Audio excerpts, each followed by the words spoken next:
Hey, my name's Brent. Welcome back to 49cc Scoot and the TMAX 500 service series. In the last video, I ported my cylinder head, I lapped the valves, and I got the head back together, so it was basically ready to go back on the engine. In this video, I'm hoping to reinstall the cylinder head and a bit more stuff, because I have a whole lot of things that I still need to do with this TMAX 500 service, but I want to get a little bit of it back together before I move on.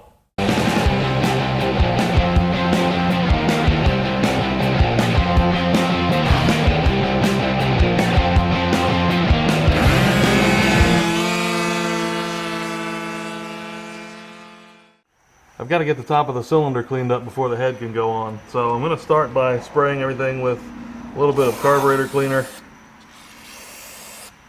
I'll let that sit on there for just a minute. Now if you watch the previous videos, I'm going to handle this the same way that I clean the head. And I'm going to start off with one of these plastic razor blade scrapers. Those do a pretty good job, and you don't put yourself at a lot of risk of damaging any of the mating surfaces.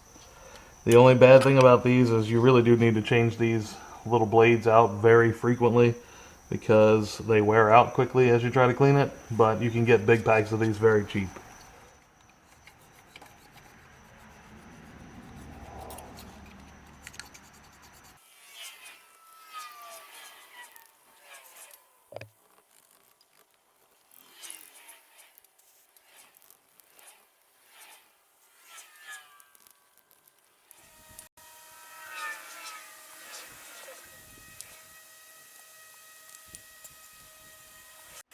It took quite a bit of scrubbing. I used a plastic brush as well on the cylinder surface, and then I used an aluminum bristle brush on the pistons to get some of that carbon off, but it looks pretty good now, so I'm just gonna spray it down with a carb cleaner and wipe everything over to make sure it's clean. You may notice that there are markings still all around the top of the cylinder, but I would need to use something more abrasive to remove those, and I really don't care to do that. I'm just trying to make sure I have a very clean surface and a very flat surface. I don't want to sand anything and make it untrue, so this is going to be good enough for me. Now I've got two dowels that I've cleaned up. One's going to go on this top left stud, and the other one's going to go all the way over here on the top right. Now I want to install a brand new head gasket, and I've got to pass the timing chain through there. So I'm going to go ahead and remove my bungee cord that was holding the timing chain in place. And I just got to be careful not to let that fall into the engine.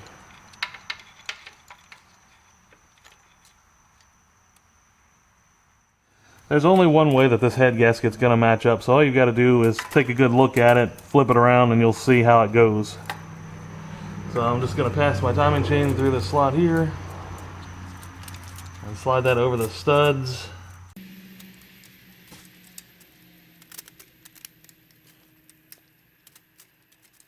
And then it should go over the dowel pins. My cylinder head was previously cleaned, so I just went over it real quick with carb cleaner and a rag on the mating surface, and now I'm going to try to slide that over the studs and pass the timing chain through the side of it.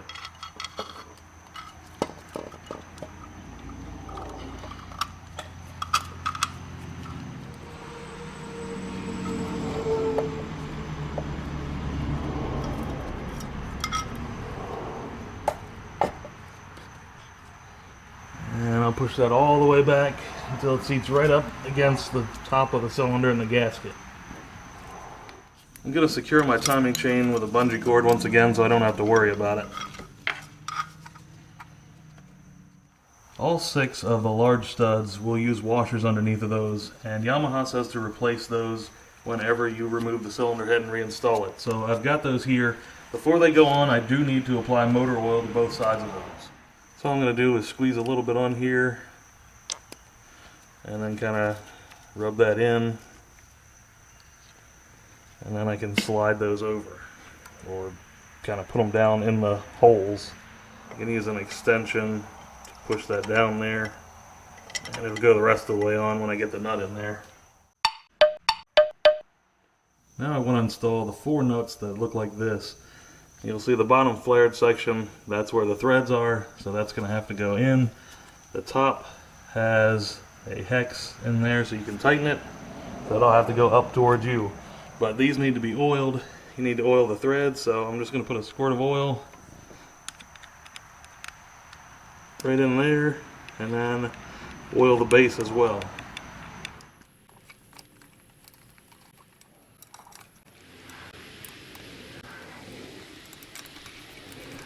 Now I'm going to install the two nuts on the side, and those also get oil on the threads and oil on the base. And again, these are just going to go on finger tight for now. The last two fasteners are these two long skinny bolts that go right here in the side of the cylinder. Again, I'm going to put both of those in and just get those finger tight.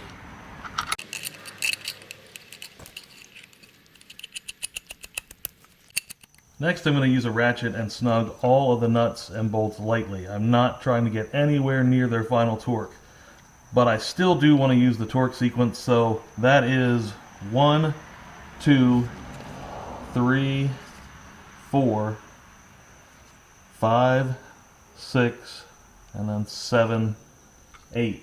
And it's very important, if you look at the service manual, they show you that diagram, but remember that it's flipped upside down. Pay attention to where the two intake ports are up there, and you'll see that for whatever reason they decided to flip that upside down when they showed you the torque pattern.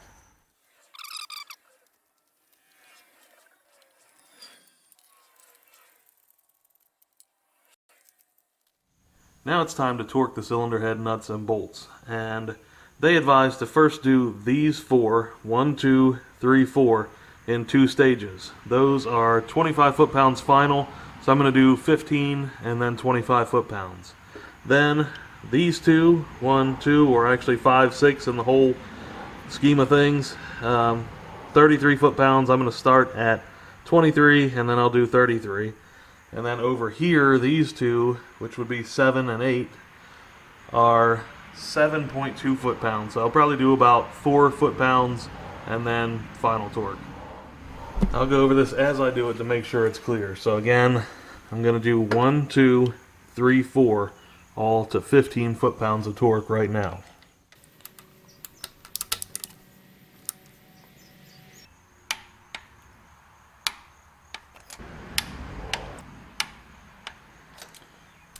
Now my torque wrench is set to 25 foot-pounds, and that will be final torque for these 1, 2, 3, 4.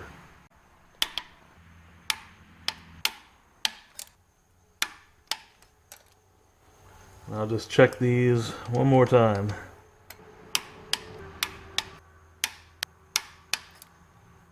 Now I'll do these, 1 and then 2.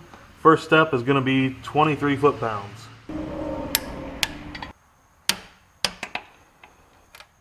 Final torque, again, 1 and then 2, 33 foot-pounds. And then double check.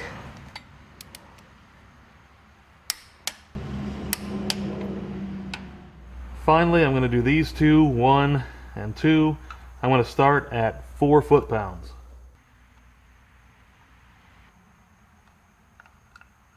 And then final torque of 7.2 foot-pounds.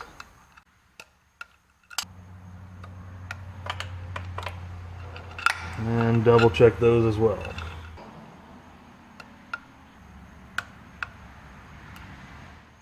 Next, I need to install all of the shims that go on top of the valves, as well as the lifters, and then I'll install the cams into the chain and the cam caps and get all that done. I'm not going to go into detail of this because I already went into great detail of this whole process in an earlier video.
I've got to tell you that after doing this the hard way, trying to figure out the order of operations myself, bending a valve, the whole 9 yards, then learning the Yamaha zip tie on the cam chain and the cam sprocket trick, this went so much easier than it ever has before for me. My order of operations definitely worked for me, and then adding the zip ties just made it way easier as well. So all of that is detailed in part 2 of the TMAX 500 service series. Please go back and check that out if you have to do this sort of job yourself. I'm telling you, it is worth watching. Huge difference.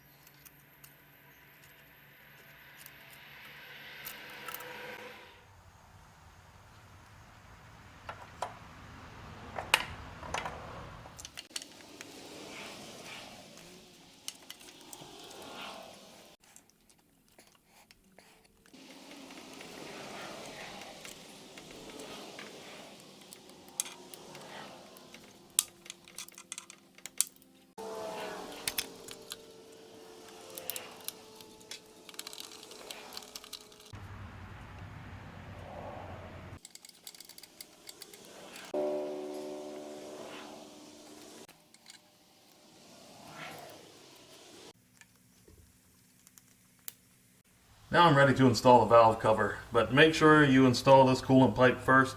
I'm sure you could get it on there when the valve cover's in place, but it's going to be way harder to squeeze that between the valve cover and the frame.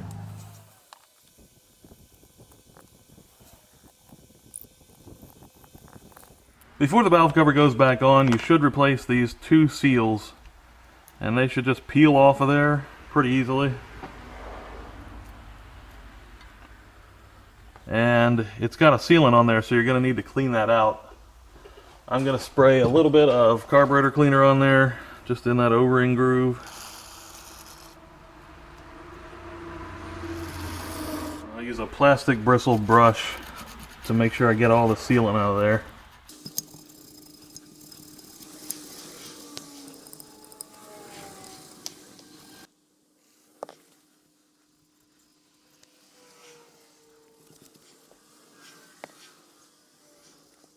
Now I need to install 2 brand new seals, and the manual says to use Yamaha Bond or 3 Bond number 1215 as a sealant.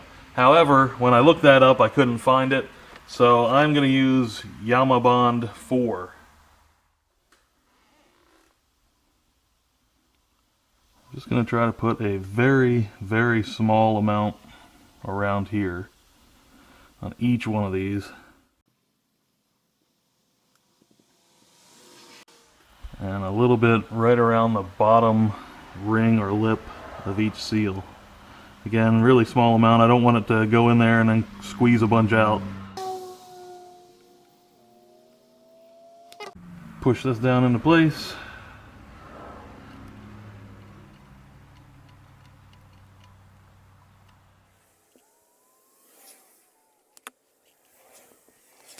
Then I can just go around the inside and outside real quick and try to remove any excess. Should have 2 dowels. One's going to go right here, and the other one goes right up here in this corner. It's really easy to tell because they're the only holes where the dowels actually could fit. And then you'll need a brand new valve cover gasket. Slide that over the dowels and then we'll hold it in place. This is another one of those gaskets where it's only going to be able to go on one way.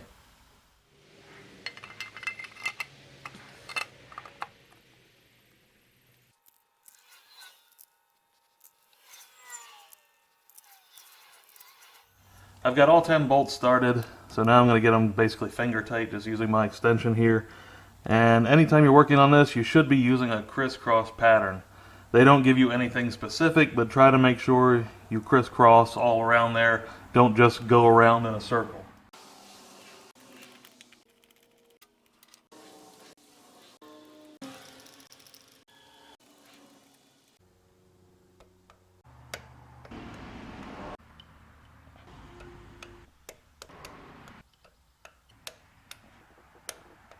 I'm going to install two brand new NGK CR70 spark plugs just as the service manual specifies, and before each of those goes in, I'll verify that they meet the required spark plug gap, which is 28 to 31 thousandths of an inch or 0.7 to 0.8 millimeters. These will be torqued to 13 Newton meters or 9.4 foot-pounds.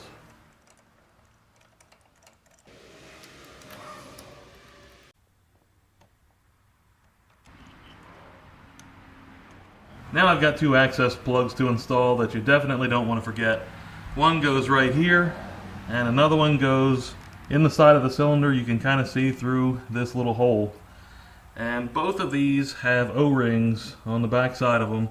You don't necessarily have to replace them. Take those out and check them and make sure they're in good shape. And when you do that, put a very, very thin coating of grease on each one.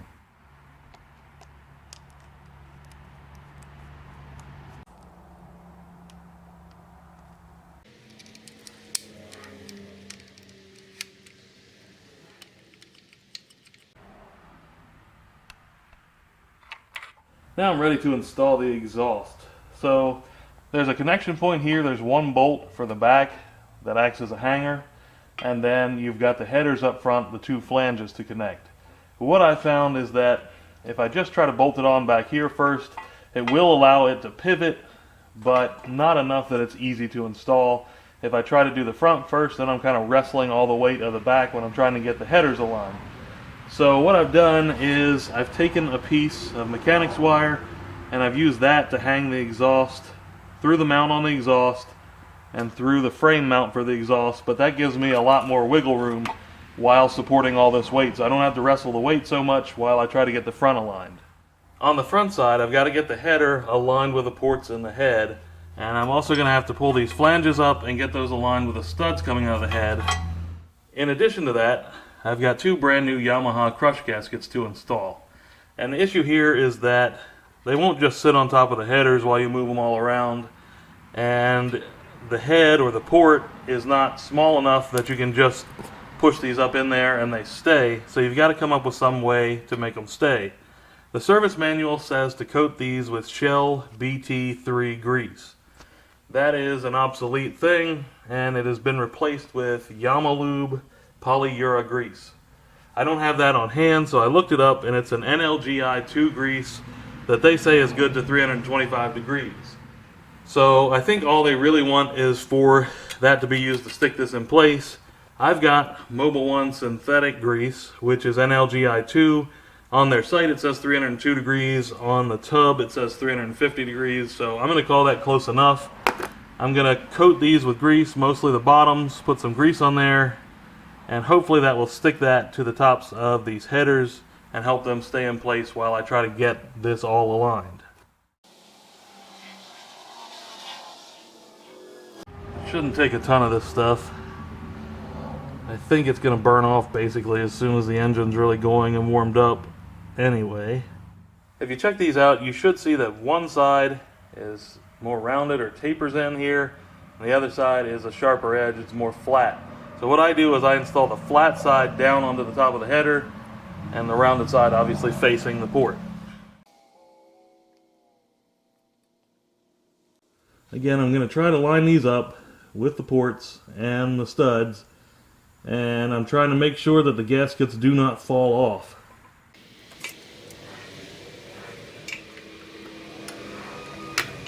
I'm going to slide a flange up here, get at least one started.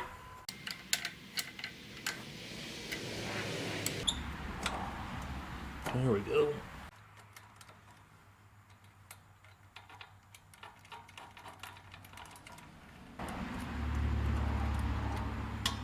Let's see if I can get the other flange started. Yep.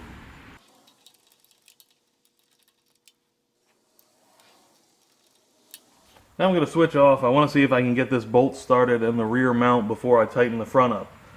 So I'm going to put my knee under here and just kind of support this and remove my mechanics wire. Get my bolt handy. I'm going to lift this up, slide that through. Then there's a washer that goes on here. and a nut. And I'm only going to get the nut started. I'm not going to tighten that at all. Now I'm going to go back to the header flange bolts and tighten those a little bit at a time until eventually I end up at a final torque of 14 foot-pounds.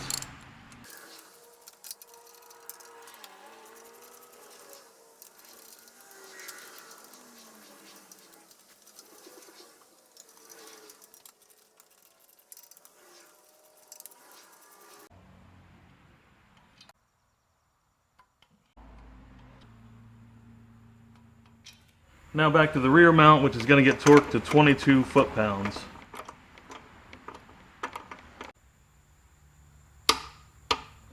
And then the oxygen sensor coupler.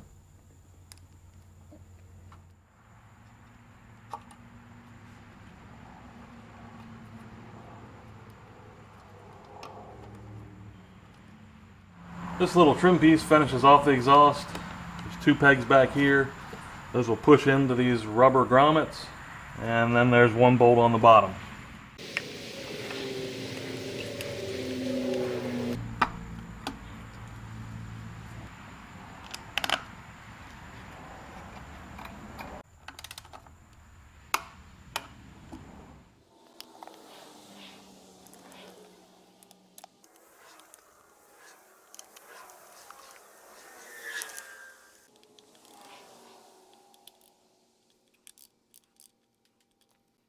I'm getting ready to reinstall my intakes and my throttle bodies, and everything looks fairly clean, but while they're right in front of me, I've got some throttle body cleaner, so I'm going to go ahead and clean those up a little bit.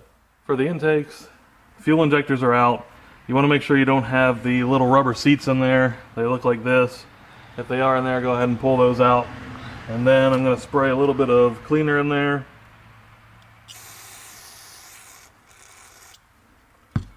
And I'm also going to spray some cleaner right into the intake itself, all around through this little port.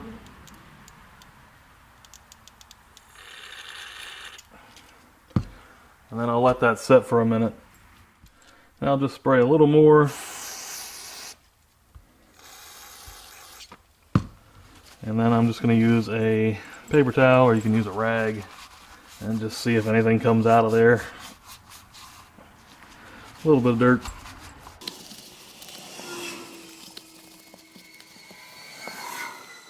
Spray a little more in here in the fuel injector passage.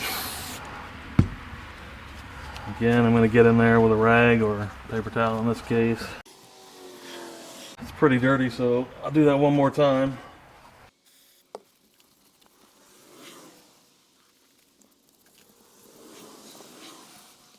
And I'll also make sure this flange surface is clean and where the O-ring goes here is clean. That one's done. Just have to repeat the same process for the other one. While I'm at it, I'll go ahead and put the new rubber pieces inside of the intake. These are not the O-rings. These are sort of little rubber bushings or seats that go below the fuel injectors. You just drop that down inside of each one of these and push it in there, making sure it sits flat down in the bottom. And I'm just putting a very, very thin coating of grease on these. Basically just some grease residue. I'm not coating it with grease and piling it up on there.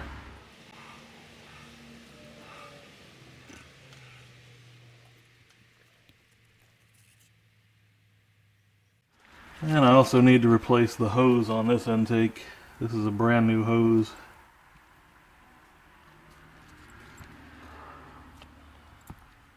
Now for the throttle bodies, I'm going to start just by spraying this throttle body cleaner in there all around.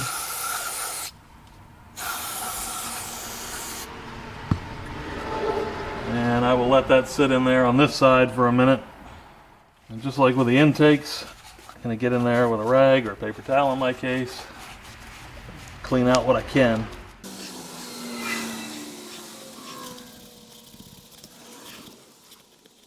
My rag came out pretty dirty, so I'm going to go ahead and repeat that process again on this side.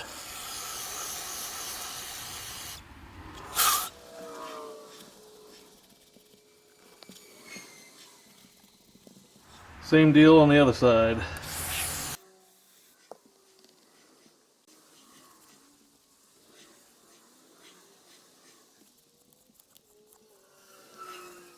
Now I want to be sure I can get it cleaned all the way through there, as well as get these throttle blades or butterflies cleaned. So I'm going to open this up just by pushing this lever up like that. And if you look, there's a little hole or indentation there. I'm just going to take a screwdriver and stick it through there, and that will kind of hold this open. Just make sure it's secure, otherwise you can get your finger pinched in there or something.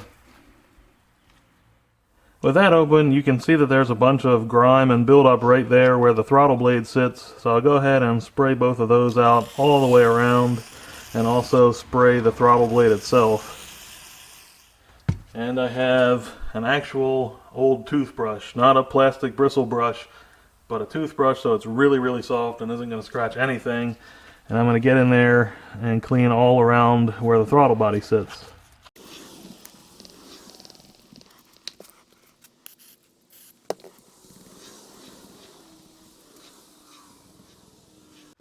And I'm also going to spray the throttle body again and make sure I go over all the edges of it. Now it looks way better. I don't have that ring going all the way around where the blade sat. So I've just got to do the exact same thing for the other side of the throttle body.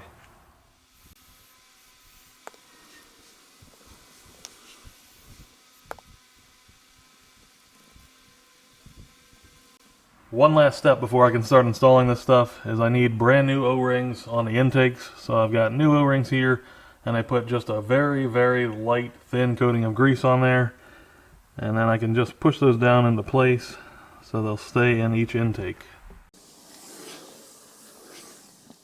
Make sure you get these straight when you install them, because one has a fitting and a hose on it and the other doesn't. The one with a hose goes on the right side.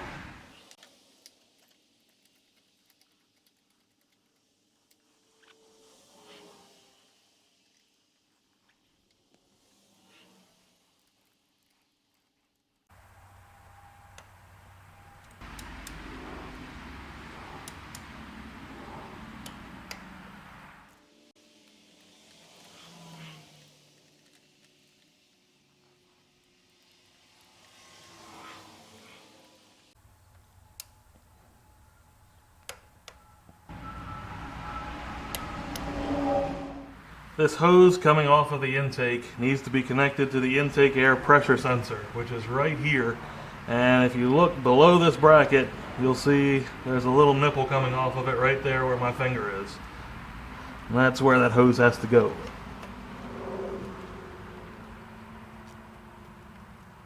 The fuel injector should go in next, but I need to replace these O-rings and I want to clean them up a little bit. So first I'm going to go ahead and get the O-rings off of both of them.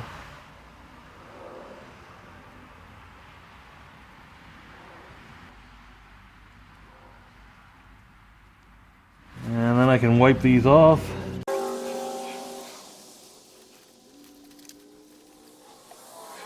Now I've got a brand new O-ring for each, and again I'm just going to put a tiny little amount of grease on there.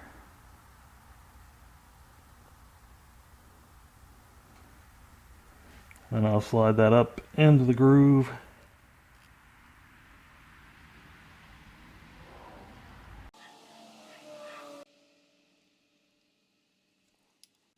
If you look at how the injectors and the hoses sit over top of the intakes, it's fairly obvious which one goes where. However, if you want to be absolutely certain and double check this, you can look at the connectors and then consult your service manual. So for example, the connector coming from this one is green and my service manual says cylinder number 1. It also shows me that this is intake number 1 or cylinder number 1, and the other one is black and that says it's for number 2. So you can double check that to be sure you're putting them in the right spot. Before they go in, each one has a plate like this, and it's got a little indentation here that matches up to this on the side of the injector, and then it's also got an indentation in the bottom that will match up to that hole in your intake manifold. So I'm going to lay that in the intake manifold so that that little nipple that's in there is lined up with the manifold, and then I'll hold this into position somewhat and push this injector down into place. And then there's a bolt that goes through there, installs in the intake, and it gets torqued to 8.7 foot-pounds or 12 Newton meters.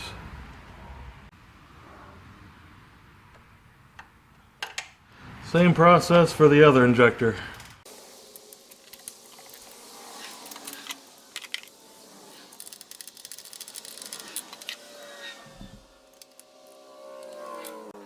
Now if you look up here on the frame, you'll see a green and a black connector, and that's where your two injectors plug in.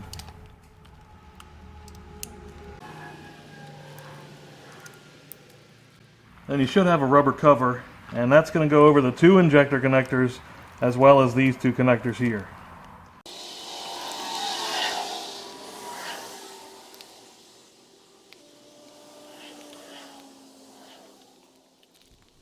And then there should be a couple of these plastic ties, plastic bands to secure the wires in a couple of spots.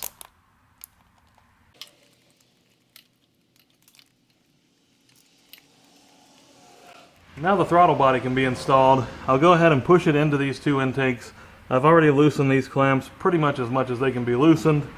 So I just need to push this in the right way. Easy way to tell is these two hoses are facing upward.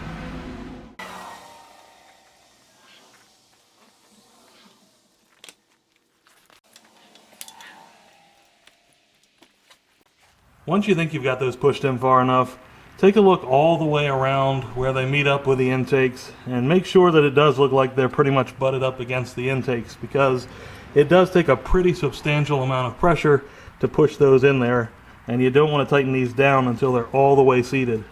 There is no torque spec for these clamps, so just make sure you get them good and snug on both sides.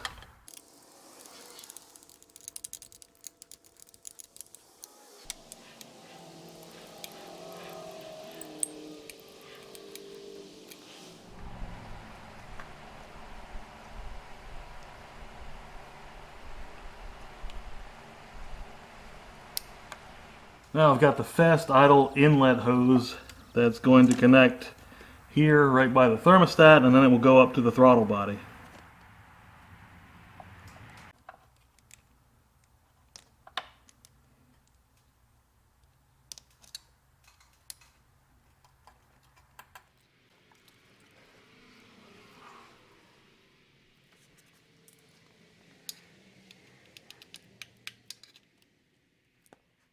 The forward-facing bar beside that is for the fast idle plunger outlet, which is attached to the radiator, and my radiator is not on the scooter yet. Now I need to install the throttle cables onto this plate on the side of the throttle body. And when you look at the plate on the end of the throttle cable, you'll see that you have an indentation in one end and a regular hole in the other. The indentation will go toward the rear, but you really can't mess that up because with the way these are curved, this way it clears this piece of the frame, and if you tried to do it the other way, they would run into the frame. So just bolt that down, and these have no torque spec, so get them snug.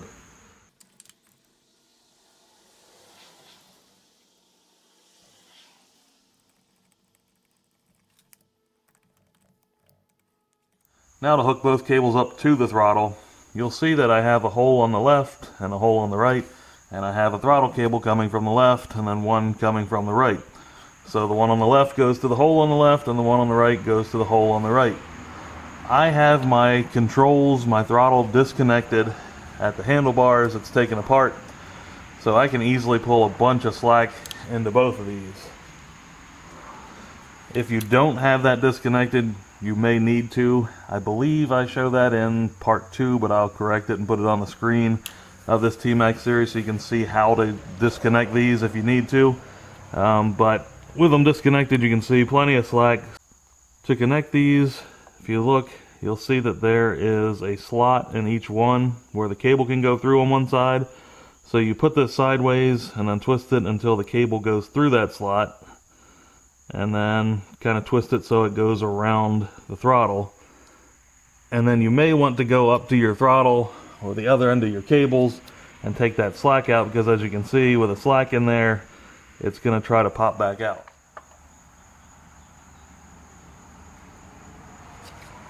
And all I did to take the slack out is just go to the other end and pull on the cable. I'll try to get you an even tighter shot, but it may get blocked by my fingers.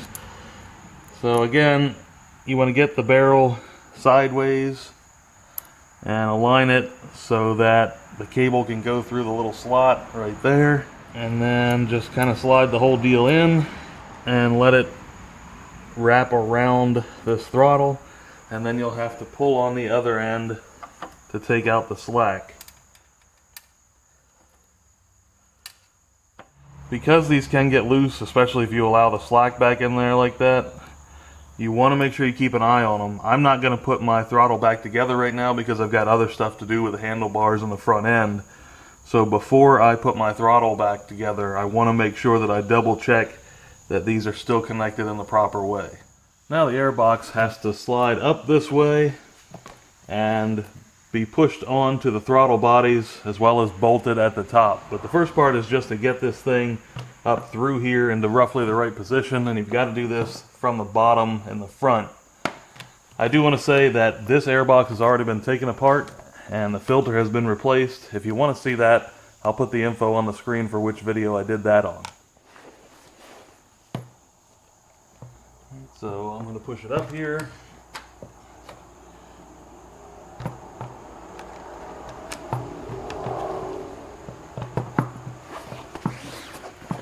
Probably got to move around to see what I got going on, what it's running into in the back.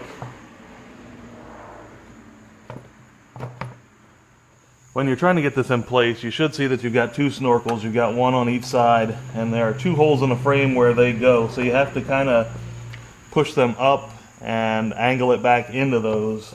And once you get those in there, then you can get the airbox actually moving where you need it to go. Now the airbox is high enough that I can start to align the bolt holes in the airbox with this bracket here. So I'm going to go ahead and try to get those bolts just started.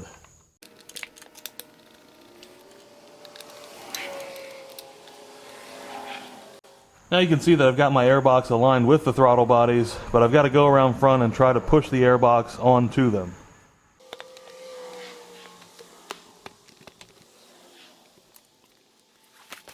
This side's pretty much on. This one's being a bit stubborn on the top. So I'm going to try to take a pry bar and very gently pry the airbox connection toward the throttle body. You just got to be careful. You don't want to put much pressure on anything because you don't want to damage the rubber.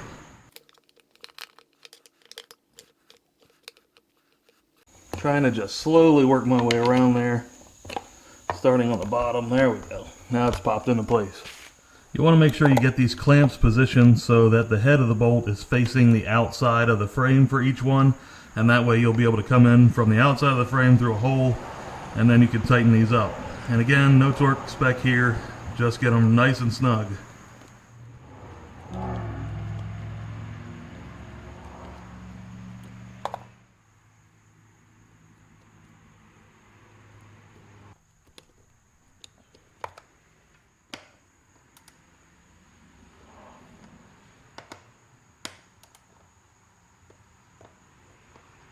Now I've got these two hoses to deal with. They're connected to each other, kind of bound to each other with a plastic coupler down there. But this one will go down and connect to the valve cover, the crankcase breather port. And this one connects to the throttle body for the fast idle. So for this one, there's a port right here on the airbox. Need to slide it over that.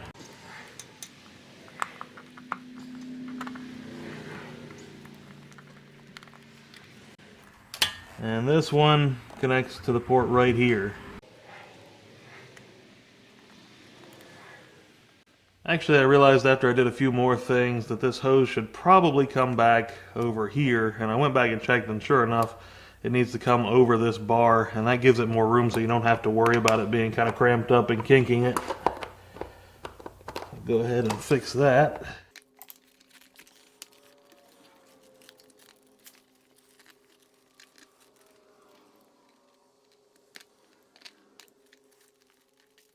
I'll still need to make the connection on the other side of the breather tube in just a minute, but while I'm right up here, I'm going to go ahead and hook up these two hoses, and they're going to go right here to these two ports coming out of the throttle bodies.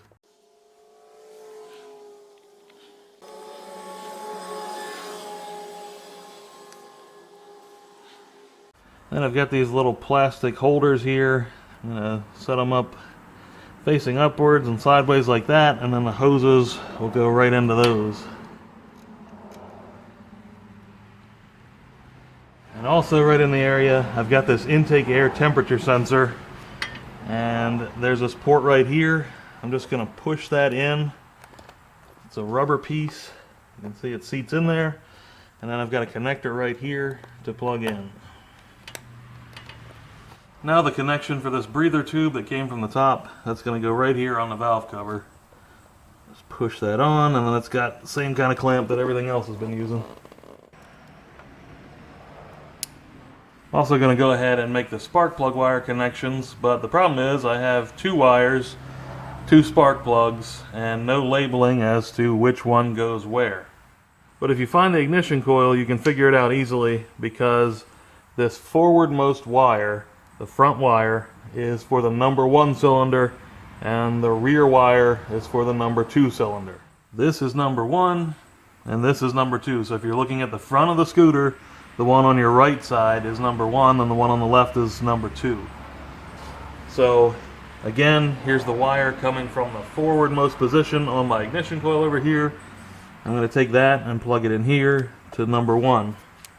Just push that in, and eventually you'll hear it kind of snap into place. And then the rearmost wire goes over here to the number 2 cylinder.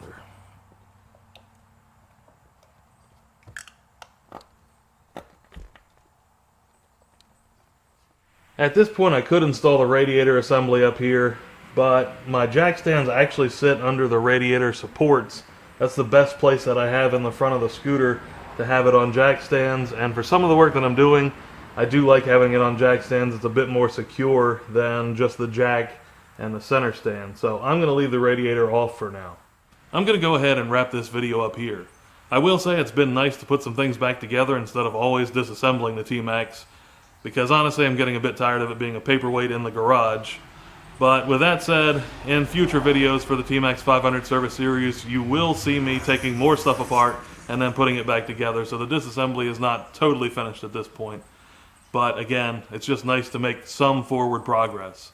Also, before I go, I wanted to mention some people have asked me about 2-stroke videos and when they're coming again. Short answer is I can't tell you exactly when, but there are things in the works. You can see I've got my engine sitting right beside me on the workbench, so obviously something's going on. I won't tell you about that until the video comes out, and the reason I don't know exactly when is because I pretty much try to keep you guys up to date with everything. I don't schedule a bunch of stuff and plan it all out. So whenever I come up with sort of a resolution or a good ending point, I'll go ahead and get that up. But with that said, make sure you like this video if you enjoyed it or found it helpful. And don't forget to subscribe and click the bell for notifications so you don't miss more of the TMAX 500 service series and what's happening with the 2-stroke. As always, thank you for watching.